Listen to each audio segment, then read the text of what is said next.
ଦୁନିଆରେ ସବୁବେଳେ ସେହି ମଣିଷ ହିଁ ଉଦାସ ରହିଥାଏ ଆଉ ଦୁଃଖ କଷ୍ଟକୁ ସହିଥାଏ ଯିଏ ନିଜଠୁ ଅଧିକ ଅନ୍ୟକୁ ଗୁରୁତ୍ୱ ଓ ଭଲ ପାଇବା ଦେଇଥାଏ।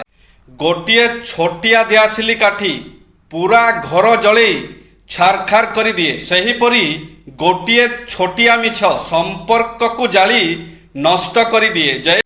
କାରଣ ଖୋଜିଲେ ସେଇ ଜିନିଷ ମିଳିଯାଇପାରେ ଯାହା ହଜିଯାଇଛି, କିନ୍ତୁ ସେଇ ଜିନିଷ କେବେ ମିଳିବ ନାହିଁ ଯାହା ବଦଳି ଯାଇଛି। ପଇସା ମଣିଷକୁ ଉପରକୁ ନେଇଯାଏ, କିନ୍ତୁ ମଣିଷ ପଇସାକୁ ଉପରକୁ ନେଇପାରେ ନାହିଁ।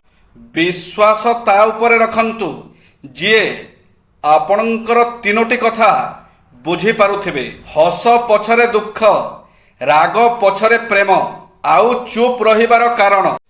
ଡେଙ୍ଗା ମୁଣ୍ଡେ ଠେଙ୍ଗା ପାହାର ବାଜିବ, ଆଗକୁ ଯିବୁନି ଜମା। ଗଣ୍ଡଗୋଳ ଠାରୁ ଦୂରରେ ରହିବୁ, ନିରୀହକୁ ନାହିଁ କ୍ଷମା।